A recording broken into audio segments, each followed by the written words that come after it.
Józefa Lejtesa troszeczkę zaciera drastyczność powieści Bojawiczyńskiej. O Lejtesie chyba już mówić nie będę, bo zdaje się, że tak na poprzednim spotkaniu widzieli Państwo jego Młody las, więc no, wiedzą Państwo, że był to jeden z najwybitniejszych reżyserów międzywojnia. I no, można powiedzieć, że się przyłożył do ekranizacji powieści. Zresztą film się cieszył wielkim powodzeniem. Przez 10 tygodni nie schodził z ekranów. To nie chcę skłamać, ale wydaje mi się, że to w ogóle był rekord. Zresztą Stefania Zachorska, krytyczka z wiadomości literackich, w ogóle dość surowa, napisała: film przerósł powieść. Jest od powieści bardziej zwarty i bardziej syntetyczny. Rzeczywiście Lejtes, można powiedzieć, wypruwa najważniejsze nitki. To jest w ogóle pokazywane głównie z perspektywy Bronki, jednej z bohaterek. I oczywiście kręci melodramat, dlatego że konwencja melodramatu była w owym czasie szalenie silna, ale to jest taki melodramat, który przekracza ramy swojego gatunku. Tak przynajmniej twierdzi Tadeusz Lubelski. A skoro już o ramie, to chyba dobrze by było wspomnieć o pewnym koncepcie formalnym, który pomógł Lejtesowi uporządkować tak wielowątkową prozę. Proszę zobaczyć, akcja zaczyna się na podwórku, dziewczęta się nawołują i idą później do szkoły i tak dalej, a scena ostatnia pokazuje to samo podwórko i już zupełnie nowe dziewczyny, młodsze, ale my wiemy, że przed nimi stoją te same pułapki i niebezpieczeństwa, co przed ich starszymi koleżankami. Tak jakby było w tym jakieś naturalistyczne przekleństwo, jakiś fatum, że oto los kobiety się odnawia i są pewne bariery nie do przekroczenia. W ogóle jest bardzo ponure. Gdyby chcieli Państwo porównać ekranizację z ekranizacją późniejszą, to warto, wydaje mi się, zobaczyć Dziewczęta z Nowolipek w reżyserii Barbary Sass z 1985 roku. Film dużo ostrzejszy, w tym sensie chyba wierniejszy wobec powieści, wręcz historyczny, rozedrgany. U Barbary Sass jest tak, że ilekroć bohaterka idzie ulicą, a na horyzoncie pojawia się mężczyzna, muzyka narasta, kadr staje się nieomal klaustrofobiczny i już wiemy, że za chwilę stanie się coś strasznego.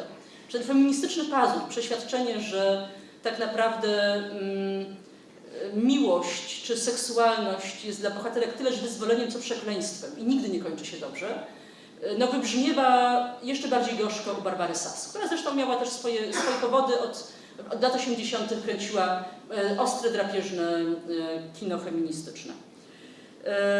Lejtes to łagodzi, natomiast no, jest tutaj też kwestia obsady. Zatrudnia aktorów może mniej wyrazistych, za to amantów tego czasu. Główna rola Bronki przypada Elżbiecie Barszczewskiej, o której napisano, że grała z melodyjną słodyczą. I to rzeczywiście była po Jadwidze Smosarskiej naczelna amantka kina międzywojennego. Grała po Smosarskiej grała w drugiej ekranizacji trendowatej z Tercię Rudecką w 1936 roku. Równocześnie w tym samym roku, kiedy skończyły się zdjęcia do dziewcząt, też u Lejtesa zagrała Elżbietę w Granicy. Grała też w filmie o Kościuszce.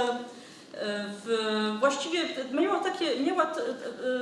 miała takie amplua, można by powiedzieć, liryczne, panienki z dworku. Jeden z krytyków tak pisał: łagodna, delikatna kobiecość łączy się w jej typie z twardym pionem psychicznym, z nieprzejednanym hartem duszy. Tak? Był to zatem taki ideał polskiej, lirycznej amantki. I rzeczywiście postać, która przeżywa może najbardziej romantyczną przygodę, bo zakochuje się w chłopcu, który idzie do Legionów. Czyli wpisuje się pewien taki też romantyczno-heroiczny stereotyp. no dobrze pasuje do amplua aktora. Ostatnia jej rola to była Justyna w Nadniemnym, w wielkim filmie historycznym, który już nie zdążył wejść na ekran przed wojną. Może jeszcze tylko kilka słów o innych aktorkach. Nie wiem, czy Państwo też mają taką refleksję, kiedy oglądamy kino międzywojenne. Ja często o tym myślę, przeżyli czy nie przeżyli. Tak? Czy te młode dziewczyny, które widzimy na ekranie, miały przed sobą jeszcze tylko 2 lub trochę więcej lat życia, czy też im się udało. Tu mogą Państwo oglądać film spokojnie, przeżyły wszystkie. Przeżyły wszystkie, żyły do lat 70., 80., choć żadna z nich nie zrobiła już takiej kariery w kinie powojennym. Elżbieta Barszczewska, czyli Bronka, grała głównie w teatrach. Jadwiga Andrzejewska, Franka, taki blond podlotek w międzywojniu obsadzana głównie w rolach pensjonarek, nie wiem, w filmach typu Moi rodzice się rozwodzą, Krawicza. Grała głównie w teatrze łódzkim, trochę w kinie też. Piękna Tamara Wiśniewska, która tutaj gra Amelkę Raczyńską, wyemigrowała do USA i w ogóle zniknęła z kina.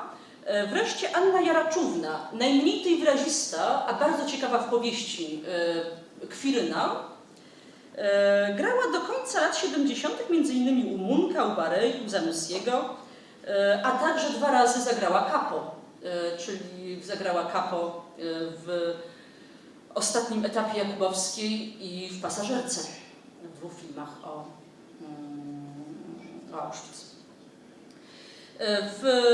Najwybitniejsi aktorzy w tym filmie to zdecydowanie jednak, no nie mówię o Ćwiklińskiej, tak, która myślę, że jest przez Państwa już rozpoznawana, która tutaj gra wdowę Raczyńską, to proszę zwrócić uwagę na małżeństwo, na rodziców Bronki, czyli na Stanisławę Wysocką, która gra matkę Bronki, Mosakowską, wielką aktorkę nazwaną w swoim czasie Nową Modrzejewską, która wykładała w szkole dramatycznej, zdobyła porządne wykształcenie według szkoły Stanisławskiego w Rosji i była też taką aktorką tragiczną, również w teatrach. No tutaj gra no jednak drugoplanową rolę,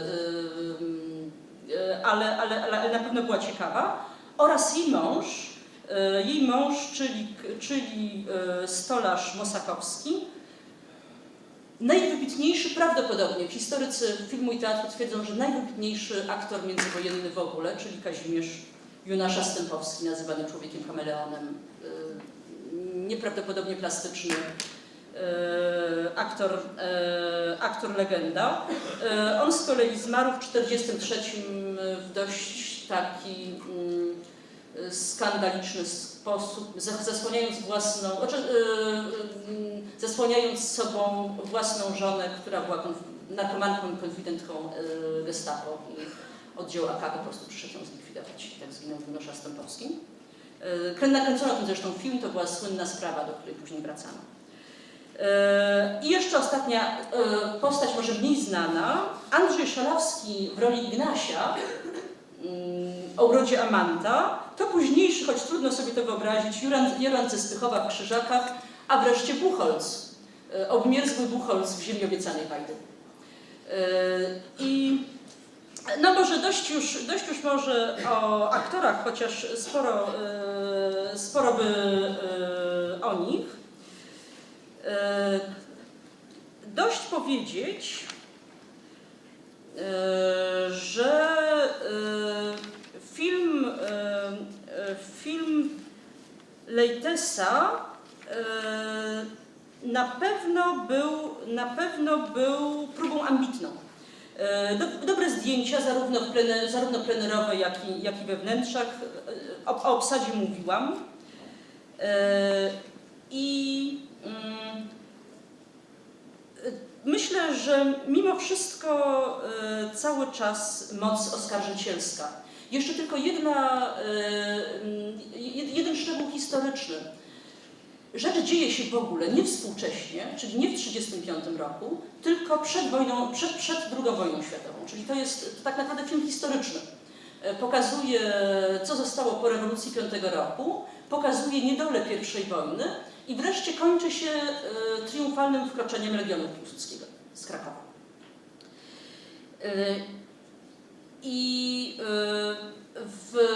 Warto może przypomnieć, że w 1907 Zofia Naukowska, od której zaczęłam, na zjeździe kobiet, właściwie pierwszym porządnym zjeździe,